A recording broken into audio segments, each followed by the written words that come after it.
Good morning or good evening, depending on where you are in the world. My name is Vraja Vihari Dasa, and we're talking today about a Krishna conscious approach to changing habits. I was reminiscing back in, I guess it was 1975, early 1976, I started practicing Krishna consciousness at home. And even immediately, with very little information, just reading the Bhagavad Gita, I understood that there was a lot of habits I had to change. I had to get up early. I had to, offer my food to Krishna, and so many different habits that Prabhupada talks about even before I moved into the temple. And then I remember in 1977 when I moved into the temple and being a brahmachari for a number of years, so much of our discussion was really about habits. We would say in those days, Prabhu, what's your program? And that program meant, how early did you go up in the morning? Did you finish your rounds before you took prasadam? What books were you reading, etc. It was all about habits. I remember hearing that Tamal Krishna Maharaj had said that if you chant all your rounds before Mangalarti, you'll definitely go back to Godhead in this life. So all the brahmacharis, we immediately adopted that habit of getting up at 2:30 and getting our rounds done, or maybe it's 2 o'clock, getting our rounds done before Mangalarti. So habits are such an important part of our Krishna consciousness. If we could go to my PowerPoint, I'll show some. I'll be going through the PowerPoint, but I wanted to make this as conversational and interactive as possible. So anytime you have a question or a comment, if you could put that in the chat, and Prabhuji will alert me to that, and we can talk about that. So feel free to do that. So we're talking about these habits, and Prabhupada asked us to adopt a lot of them. We mentioned, right, rising early, the chanting of 16 rounds, the attending of the morning program, getting into the habit of reading his books, getting into the habit of only eating Krishna prasadam, and even about sleeping, only sleeping 6 to 7 hours, or in several places he said, or at most 8 hours. So Krishna consciousness, so much of it is about forming good habits. Here's an example of a habit that Prabhupada asked us to adopt. Chanting japa should be done early in the morning. That's a habit, right? With full concentration, preferably during the Brahma Muhurta time. Concentrate fully on the sound vibration of the mantra, pronouncing each name distinctly. So clearly, Prabhupada was getting us to try to develop good Krishna conscious habits, or as we would sometimes call them, right, sadhana, practices of Krishna consciousness. Here's another one. Realization means you should write, every one of you, what is your realization? You write your realization, what you have realized about Krishna. Whenever you find time, you write. Never mind 2 lines, 4 lines, but you write your realization. So that's a habit that hasn't become so popular or so understood by our devotees in ISKCON. But again, it's a habit that Prabhupada was encouraging us to adopt. And then, of course, he gave us a number of habits that he told us to avoid. Excuse me. We know the 4 regulated principles. He told us to avoid those: gambling, intoxicating, eating meat, fish, and eggs, and engaging in illicit sex. And a very big one of the most important ones, habit of avoiding speaking ill of devotees, and the avoiding of overeating and of oversleeping.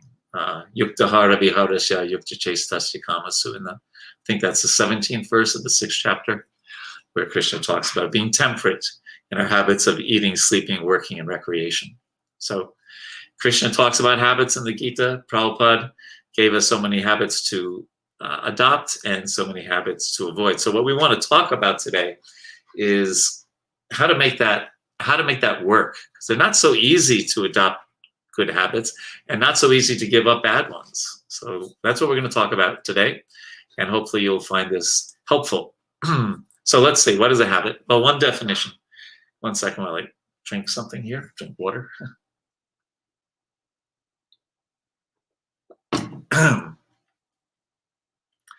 A habit is a regular tendency or practice, especially one that is hard to give up. Okay? So that can be really good if we develop a really good habit. It's hard to give up, and the ones that we want to get rid of, that makes it a challenge. And this is an estimate, but approximately 45% of our lives are run by habits. Just imagine if every day you woke up and you had to think, what am I supposed to do now? Right? It would take up so much of our mental energy. Should I brush my teeth? Should I do this? No, we have a habit that we get up. We whatever it is, we make our bed. We take bath. We do this. We do that. But if you think about it, if you went up kind of on a helicopter and looked down at the 24 hours that we spend, I think you'd see that this is probably quite accurate, or even perhaps for devotees, even more than 45% of our life is run by habits. So examining our habits is really a key part of leading a Krishna conscious life. And because habits, they make things easy. If we don't have to use our mental energy, what should I do now? What should I do next? It makes our life easy if we don't have to do such things. And actually, when we change our habits, we change our lives. And I think we all know that when we adopted Krishna consciousness, that's one of the things we did based on Krishna's teachings and Srila Prabhupada's teachings. We changed our habits. And that has, I think we can all say, have changed our lives. Okay, so this is from a book that I'll give the reference to at the end of this, called Better Than Before. But I like this point about making life easier. We can use decision-making to choose the habits we want to form. Okay, so right in the beginning, we can look at our lives and use our decision-making abilities to choose what habits we want to form. And then we use our willpower, our drita vrata, as Krishna talks about it in the Gita, to get the habits started. And then what's really cool is then we can allow the extraordinary power of habit to take over. So if you want to use the driving analogy, we take our hands off the steering wheel of decision. We take our foot off the pedal of gas or petrol of willpower. And then we're kind of like, if your car has this cruise control where it just goes at a steady speed without you having to moderate it all the time. And then there's this cruise control of habits.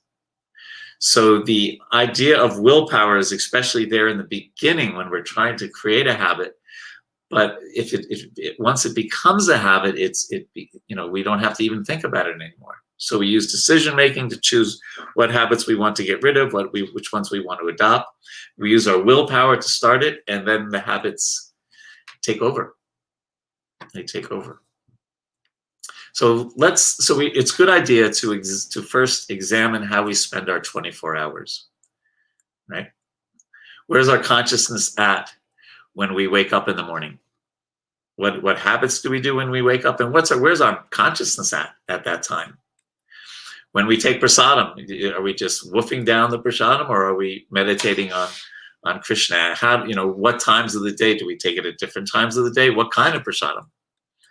How do we interact with others? Are we not so conscious of it, and we just kind of, whatever mode of material nature we're kind of interacting with at that time affects how we interact with others? Or are we very careful to always be respectful, be kind-hearted, etc.?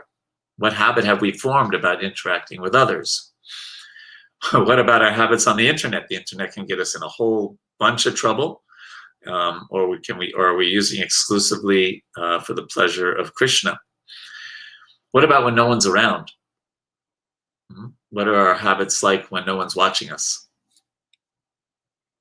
And finally, at the end of the day, what are our habits getting towards the end of the day? For example, a lot of suggestions are made that we close electronics. We don't look at our phone or our computer for an hour before we take rest. So it's good to examine our lives. What was it, Socrates, who said the unexamined life is not worth living? So it's good to, you can even Google, what are they called? Time logs, or there's sheets of paper that you can print out about how you spend your waking hours, or even and your sleeping hours.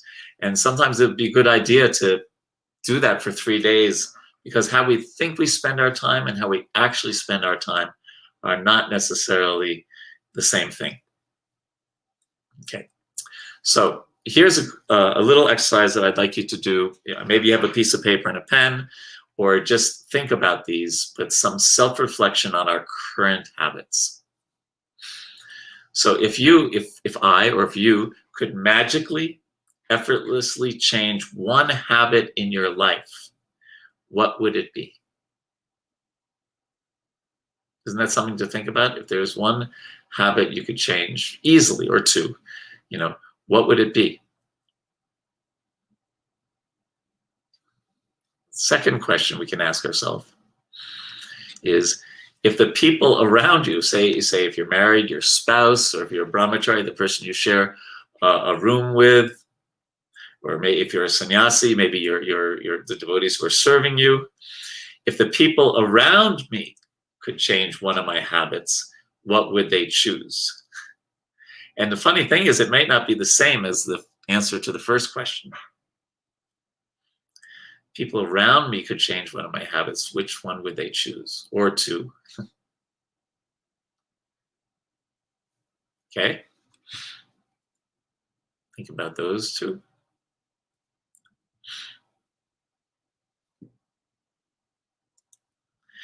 Now, of all my existing habits, which one would I like to see my children, if you have children, or the people that if you're a preacher, the people that you preach to, if you're a guru, your disciples, of my existing habits, which one would I like to see them adopt?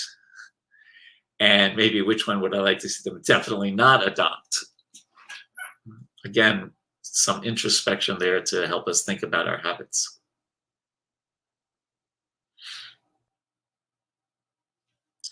Okay, and I think this is the last one. And the question we can ask ourselves about our bad habits: am I more likely to indulge with the bad habits in a group or when I'm alone? I think for devotees, it's mainly when I'm alone. In groups, we tend to act in a pucka way, but non-devotees, sometimes the groups encourage people to act in a sinful way, or an impious way, or an unkind way, more than when we're alone. But I think for devotees, from what I've gathered from presenting this many times, it's especially when we're alone, we may tend to indulge more likely in bad habits. So again, being self-reflective about where we are at right now. Okay. And by the way, please, again, feel free to ask questions or make comments in the chat feature if you'd like to, please, because I'm happy to make this more and more interactive. Okay, so here's some common habits that I hear when I give these seminars. Of course, chanting more attentively is always at the top of the list, and this is the second one, or even sometimes the first one. Spend more time and more attentive time reading Prabhupada's books. Other things I hear about getting enough exercise, in that verse that I quoted from chapter 6, 7, verse 17 of the Gita, Vishwanath Chakravarti Thakur comments that for a yogi, exercise means walking. And of course, that's what Srila Prabhupada did, but we may have our different ways of exercising. If we have trouble with one or more of the four regulator principles, those are definitely habits that most devotees that talk to me say they really want to change.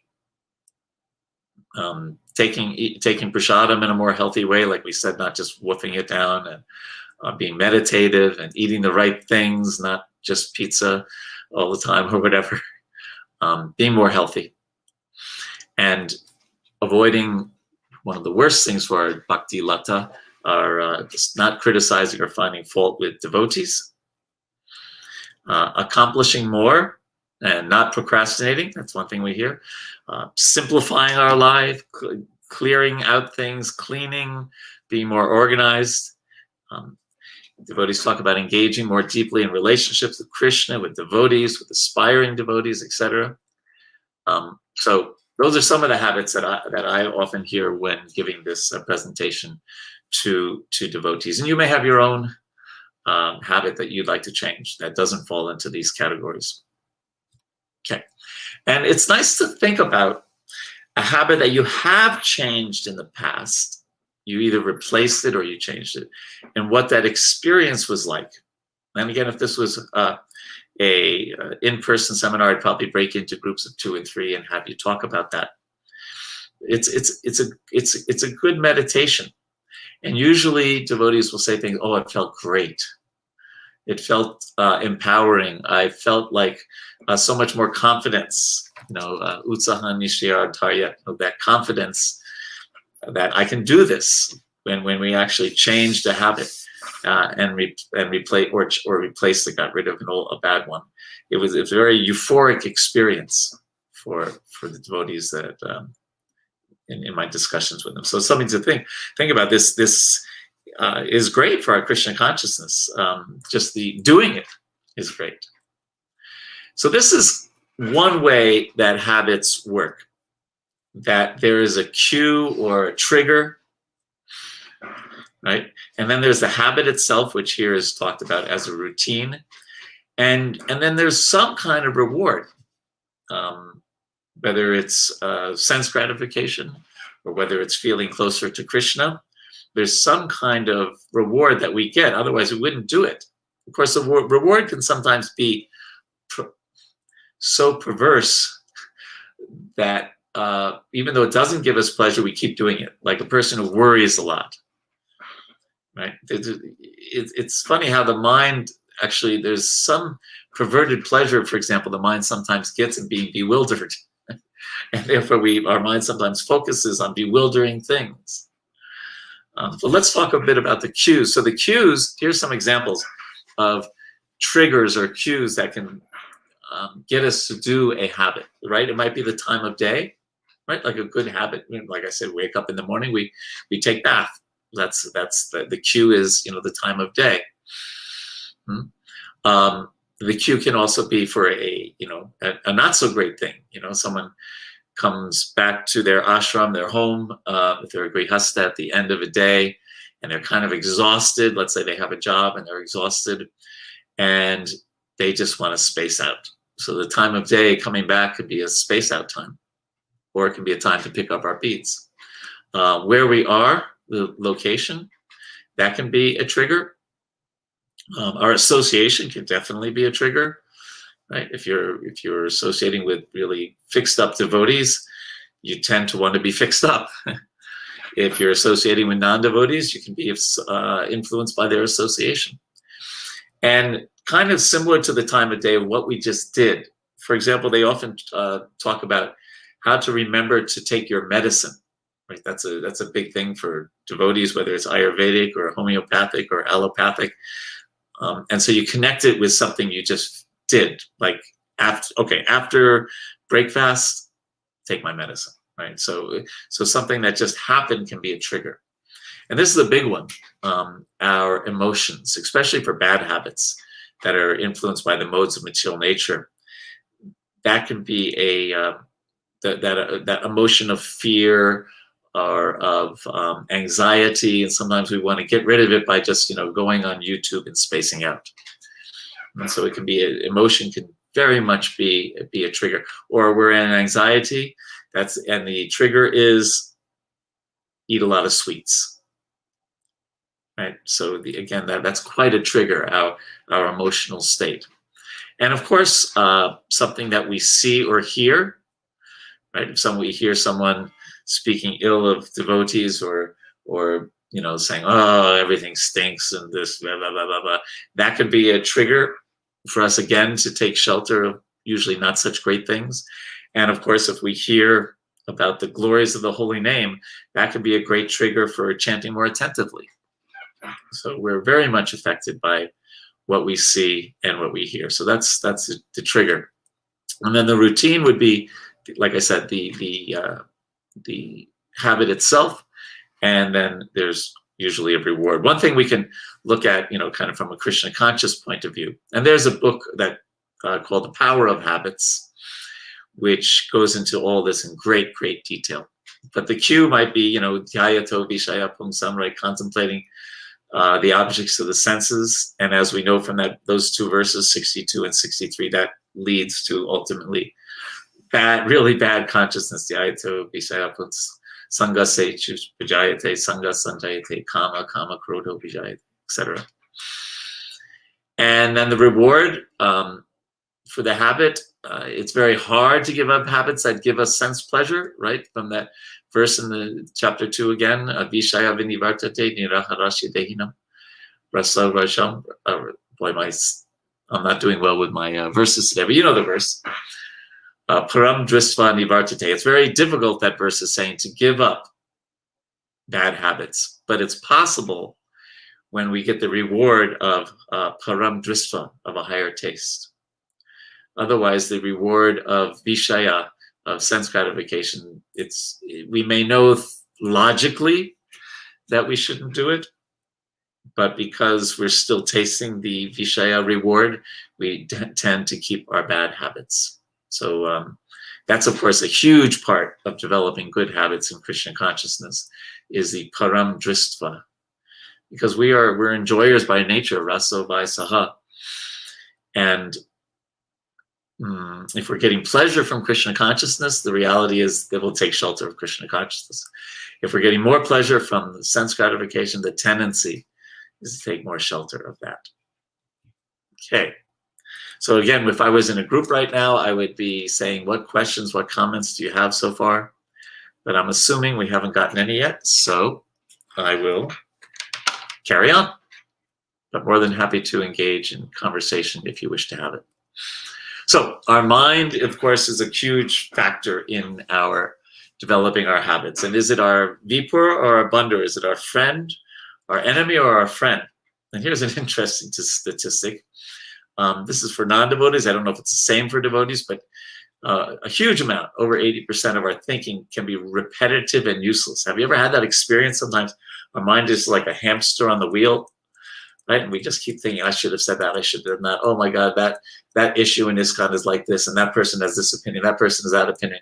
And it goes, so many of our thoughts are just like going in circles and not helping us attain, the goal of life, prema pumarta mohan. And the mind's tendency is very much nasoshati nakanchati, thinking of the future, mode of passion, lamenting about the past, mode of ignorance. Bhaktivinoda Thakur says, forget the past that sleeps, nor in the future dream at all, but be in times that are with thee, and progress ye shall call. So the mind is, a good habit is to get the mind into the mode of goodness, which is in the present, and thinking of Krishna in the present, and not lamenting about the past, worrying about the future. Part of that worrying is this snowballing effect. Again, if you live in parts of the world that doesn't have any snow, you might not know this, but if you take a small piece of snow, and the right kind of snow, and you roll it in the snow, it gets bigger and bigger and bigger. And our minds can do that. Especially worrying about the future. What if this happens? And then if that happens, what if this happens? And if that happens, what if this happens? And if that happens, what if this happens? Mark Twain once said that many terrible things have happened to me in my life. Luckily, most of them never took place. That worrying in the mind is a very difficult habit. We're going to talk about actually, it's right here in the slide, so I'll talk about it right now. One of the solutions to that, I'm just going to skip a couple of bullet points, is to set aside some time to worry, right? Just say, okay, once a week from 3 to 4 on a Sunday, go for it, my dear mind. Just worry about the world, worry about whatever. Or if you're a real worrier, set aside 20 minutes during the day, and the rest of the day, tell your mind, no, this is not the time for worrying. Forget it. Right? And it's amazing how powerful that can be in getting the mind in a much more positive light. So the mind worries, it develops fear, of course, lust and anger. And it sometimes be affected by this thing called the impact bias. We have this overestimation of, like we said, terrible things happening. And sometimes in terms of sense gratification or acquiring things in this world, an overestimation of how great it's going to be to get that new car, or to get that new phone, or to get that new computer, or whatever it is. So to be aware of how impact bias can affect us. And of course, the absolute solution, smartavya satatam vishnu vi smartavya jatuchit. And that's a beautiful verse in terms of habits, because what it's saying is smartavya satatam Vishnu. If you're smart, I know it doesn't say that literally, but always think of Krishna, and vismartavya najati, to never forget him. And then all the habits, all the sarva vidhi nishedha hashur, all the vidhis and nishedas, all the things, the habits that we accept and reject, should be kinkaras, or servants of this principle of always remembering Krishna. So that's actually a great verse for thinking about habits. Okay, so here's some, now we're going to go for some tips about, okay, how to act, getting down to the nitty-gritty, the actual how to do things. So first of all, understand that, Krishna is the Parusham Nishu. He's the ability, he's our ability, and he can give us the strength. He's all powerful. And so taking shelter of him and praying to him is the Krishna conscious approach to developing habits. And then the next one, the habit of the habit is often more important than the habit itself. And what I mean by that is getting into the habit of looking at our habits, examining them, and trying to improve them, trying to get rid of the bad ones. Not just being on automatic pilot, but when we get into the habit of changing our habits, that every time we do, even if we start very small, and we have some success, it gives us that confidence to keep going and develop better and better habits in Krishna consciousness. And we might want to consider tackling some of the key foundation habits first, our japa, our getting enough sleep if we're not getting enough, or cutting down if we're getting too much, working on our health, cleaning up our environment, making it uncluttered. I was just traveling for 3 weeks with His Holiness Gopinath Swami, and we weren't by airplane. We had masks on. We were very careful because we're living in America, but we were traveling by car. And I noticed he's such a good sannyasi. He's always trying to get rid of things. He was asking me, Vraja Vihari, can you use this? Can you use this? He was just trying to keep things as simple as necessary for his service, but not anything more necessary. So uncluttering can be a great activity, especially for us householders who can have a lot of clutter. Another really powerful thing is to monitor our progress. Now I have my phone using as a prop there, but just as an example, I don't know if you'll be able to, you won't be able to see this because I'm not, well, maybe you can see this. Yeah. This is a app called Quit That. And as you can see, I have, for the last 41 days, I've been able to quit finding fault with devotees. I really have been working on that. And for the last 22 days, I've chanted my rounds straight through without, taking a break, just 16 rounds, sitting down at once. And so I'm actually monitoring those two habits. So keeping an eye, so there are apps that can help you with this, or just, keeping a checklist, but monitoring habits can be great if we're really trying, if we're way overweight. One time a devotee wanted to take sannyas, and Prabhupada said, "You are not fit, you are fat." So if we want to lose weight, we might monitor our calories, or we might monitor how, keep a track of how well we chant our rounds, or the time that we spent reading Prabhupada's books, or how, with the Keshava Bharati Maharaj talks about reading 41 pages a day of the Bhagavatam, and you can finish it, the whole Bhagavatam, in a year. So sometimes monitoring it can be very helpful in changing habits. Another great way to adopt a good habit is to schedule it, right? Just like if you had an appointment with an important person, maybe your GBC representative, your spiritual master, you're not going to miss that. You're not going to miss that appointment, right? You're going to make sure that you're there on time. So we can make appointments with ourselves to do a habit, to read, say from 4 to 5 in the afternoon, or 4 to 5 in the morning, or whatever it is, read. And we should keep that commitment as much as we would keep a commitment to, a very important person that we're going to meet. And scheduling it also just makes things convenient. What we want to do, I don't know if I made this so much in the PowerPoint, but I want to bring this up here. We want to make it as convenient as possible to adopt a habit.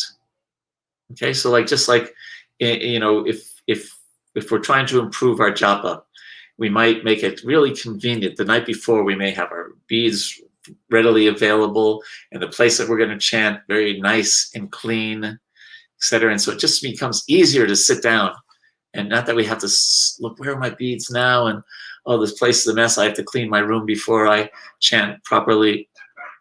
Right? Just make it as convenient as possible and as inconvenient as possible to take up a bad habit. Right? You can even what we do in our house here is we turn off the internet at a certain time, usually by 7 or 7:30 in the evening. Just turn it off. So it's just not convenient to go on the internet, right? It's not convenient. Now, of course, if you have a cell phone, you can cheat, or you can keep your cell phone. I know devotees who actually have there's these containers that are usually used for sweets, and you can lock them. It costs about $50, but I have one. It's worth it. And you can put your phone in that, and it's totally locked, and you set it for 8 hours, 10 hours, whatever, and you can't get access, unless you want to break this $50 thing, you can't have access to it until that time. And it just makes it really hard to space out if your internet's not on and you don't have access to your phone until a certain time. When I was with Jayadvaita Swami, now he doesn't have one of those machines. He just has self-control, and he doesn't look at his phone or look at the internet until 9 a.m. every day. But the whole idea of making it convenient to follow a good habit and really inconvenient to take up a bad habit. And then it's great if you could have an accountability partner, someone who's going to get on your case. You say, listen, I want to, we're in this ashram together, and I want to take rest by 9 o'clock. Get on my case if I'm not in my sleeping bag by 9 o'clock, right? Or whatever it is, and tell someone, this is a habit that I'm trying to adopt, or this is a habit I'm trying to break, and ask them to, even if they're not in our proximity, give us a call once a day. Did you not eat sweets today again? And hopefully you're going to be honest with that person, and they're going to keep you accountable. But these are great ways to change a habit. Here's some more. Usually it takes at least 60 days to develop a new habit. So you have to really commit to it. And it's usually good to start off with something small. Don't take on the world, or don't try to change 10 habits at the same time like people do with their New Year's resolutions sometimes. You can start off really small. Sometimes just, making sure that whatever it is, if you're sleeping in a bed, to make your bed in the morning. If you're rolling up your sleeping bag, to roll it up nicely. And then, as we were trained in the ashram, Brahmacharya ashram, wipe down the area right afterwards. Even if it's something small like that, you kind of build up your habit forming muscle. And what if we slip? Just get back on the bus. Right? It's okay to, not that we should say this, but it's okay to fail 99 times as long as you pick yourself up 100 times. Right? So don't lament too much about it. Oh my God. I mean, that's a tamasic kind of thing. Prabhupada mentions, I think it's in the 4th canto, that remorse comes into the heart of a sincere soul as soon as they do something wrong. So we can feel some remorse, but don't dwell on it. But just pick ourselves up and get back. Just like we say, our Krishna conscious prayaschita is not to do this or that smarta kind of thing, but to engage again in devotional service. Sometimes it helps to change a habit when we're away from the routine. Like let's say we're going to the Holy Dham. That's a good time to pick up a good habit and then try to carry it back when we go back to where we serve. Because sometimes we're just so into our routine that it's hard to break loose of it in our just daily life. And it's a good thing to remember that bad habits, they're easy to create, but they really make our life and our Krishna consciousness much harder. And good habits are hard to create, but they make our life easier. Here's another tip that we mentioned in that, we quoted that quote from Prabhupada earlier about keeping a journal about our habits or about anything else as per that letter. How are we doing with our improving our Krishna consciousness? And it's sometimes really helpful to write about gratitude. That's a great habit to get into. Right. Some of us are, what is the saying? We're stepping on the flower and we're criticizing all the weeds. Right? That sometimes our mind, by the influence of the mode of passion and ignorance, can really get us into that mindset. And one way to break out of that is to think about, what are we grateful for? Because all of a sudden, all kinds of Krishna conscious thoughts come, right? We're grateful to Srila Prabhupada. What would I be like if I hadn't come in touch with him, with his teachings, with his devotees, with his mission? And we're grateful to the holy name. Even though I chant so inattentively, you give me an opportunity every day. We're naturally going to have very positive thoughts. So that's another good habit to get into, the habit of practicing gratitude. So now we have to be a little aware of some loopholes, okay? You ever thought of this? Oh, I've been so good, I can have that 5th gulab jamun. I've been on it, I've been so good about not taking sweets, right? So I've been so good, therefore I can do something not so good. That's one of the loopholes that the mind may catch on to. Another one is, tomorrow I will start being really good. And therefore, I can have that 5th gulab jamun, or I can do this, or I can space out on the internet for 3 hours, or whatever. Because tomorrow I'm going to be really paka. No, the idea is start today. Start right now, if possible. And what about the false choice? I need to write this email, I'll start chanting later. But yes, you need to write the email, but that means you have to do it now? Right? What about chanting now and then writing the email later? So getting into this false dichotomy. Well, what about this one? Oh, I'm so compassionate. I'm so concerned for others. I'm at this program, and it's kind of dragging on. But it would be rude for me to leave the program and go take rest. No, you can just say, listen, Prabhu's, I have to go now. I'm sorry, Hare Krishna. I have to keep regulated. I have to take rest. You can even say that. Of course, that will make them feel a little guilty, perhaps, but maybe that's good. Everyone else is having the dessert at the end of the prasadam, the sweets. So I would appear really puffed up if I reject them. So, out of compassion for everyone else, I'll do this bad habit or thing that I'm trying to control. Well, how about this one doesn't count? What will one more piece of that pizza do? Or I'm not feeling so well, so one day of spaced out japa, that's okay. Right? We have these different ideas of that. No, it doesn't really count so much because, what's this or that? So there's different loopholes, excuses that our minds can come up with, and we should be, the book Better Than Before goes into some depth about these and more. We should catch our mind making excuses, right? What do we call them? Rationalizing, right? Rational lies, right? Usually you spell it R-A-T-I-O-N-I-Z-E, but the other way to spell it is rational, R-A-T-I-O-N-A-L, then hyphen L-I-E-S, lies, because we tell ourselves lies to rationalize why we will continue doing a bad behavior or not doing a good habit. So we want to be really careful about the mind trying to trick us into saying, no, it's okay. Bag me. After some time, I will do this.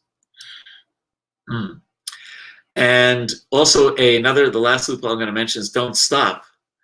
So you might say, okay, I went to Vrindavan for Kartika and therefore I couldn't do, let's say you have an exercise machine. Obviously, you're probably not going to be able to bring that to Vrindavan. So I couldn't do X, Y, and Z. So now I get back to my regular life. I mean, how I spend most of my life, and it's very hard to get back into it. That's natural. So one thing is to plan a restart. plan a restart. And so, yes, right when I get back, I'm going to start using that exercise machine again, or whatever it is.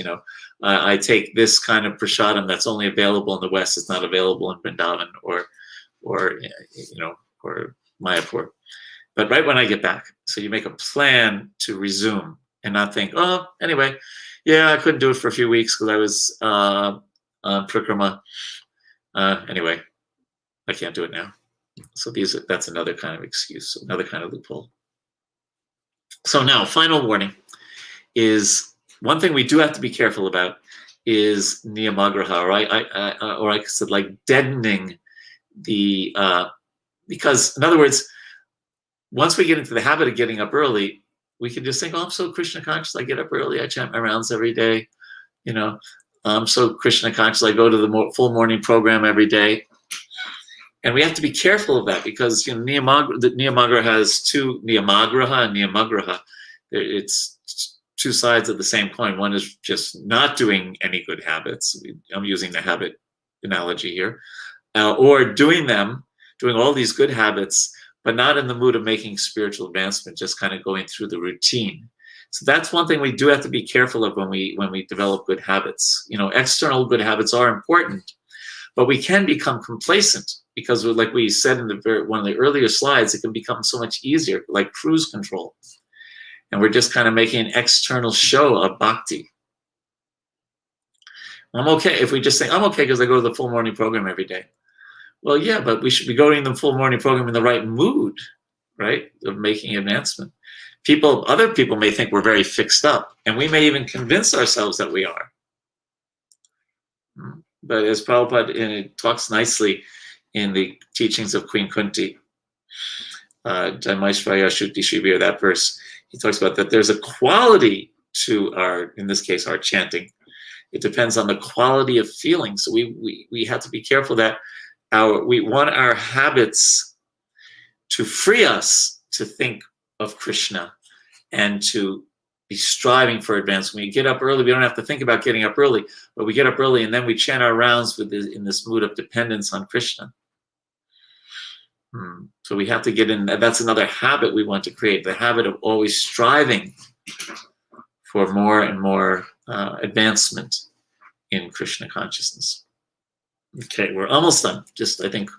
I just wanted to talk briefly. I'm not going to go into depth about this because this is about habits and not addictions. But devotees can also fall prey to addiction. I would say the one that I hear about the most is pornography. It's so readily available. You just can pick up your phone and in 5 seconds you can be exposed to it, and it can be very insidious and very hard to give up. I found in the earlier days of Krishna consciousness, I think intoxication might have been the hardest one, at least in the 70s, because so many of the devotees who joined had at least experimented with intoxication prior to Krishna consciousness. Meat eating, I find, is not something that devotees generally have a problem with. Prasadam is so much more enjoyable than any other meat, fish, or eggs. But so dealing with addictions is, of course, really showing Krishna that we have a strong desire and entering into sincere prayer. And you may have heard of the 12 different kind of 12-step programs. There is a group of devotees who have started a 12-step program for pornography. And I'll show you some resources about that at the end. But the 12-step program is actually generally quite spiritual. It's from a Christian background, but the idea that basically only God can help us ultimately overcome this bad habit or addiction. And one of the 12 steps is that to tell at least one person. And I know this is hard in our society because the last thing, we're afraid of being humiliated, afraid of being embarrassed. We tell someone and it ends up on Facebook the next day. They promise I won't tell anyone. And then they go to someone else, say, you promise you won't tell anyone? They promise. And in that way it gets around. That's one reason why I sometimes hear about these things, is my role in Krishna in ISKCON is to be an ombudsman.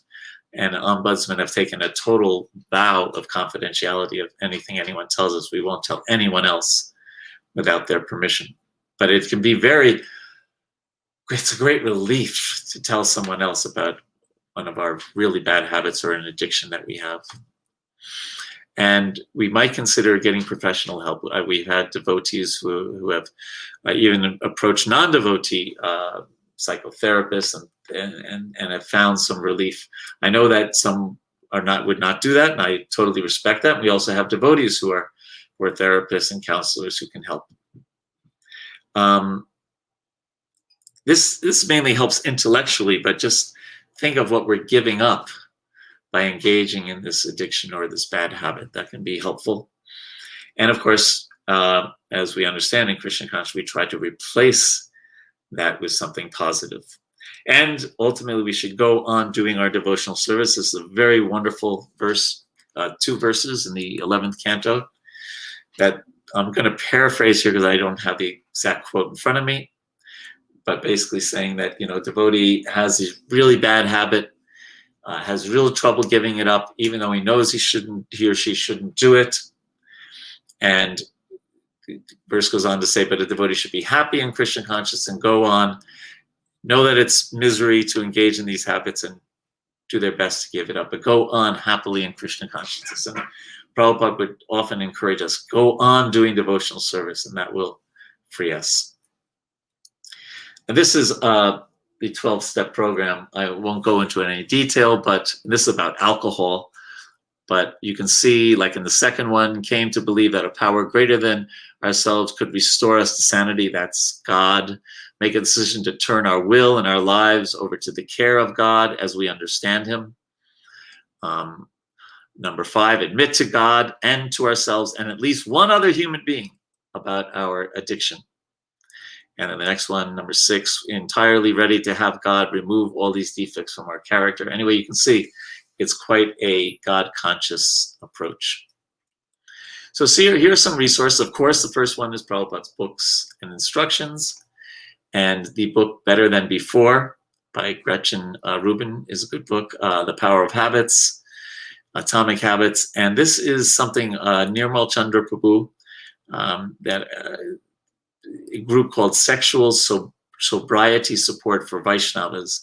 You can contact him at that Hotmail group. He's created a WhatsApp group. You can even make yourself anonymous so nobody knows who you are in that group if you're afraid of that. And it's devotees kind of following the 12-step program in a Krishna conscious way. Specifically, this is for pornography. So those are some resources. So that is the end of my presentation. And I am ready to take any questions or comments that you may have, if you have any. Okay, here's one. I have a habit of overdoing things. So I wake up early, 1 a.m., and do extra chanting and reading. Hope this is good use of my tendency to overdo things. Yes, some people are all or nothing kind of approach to habits.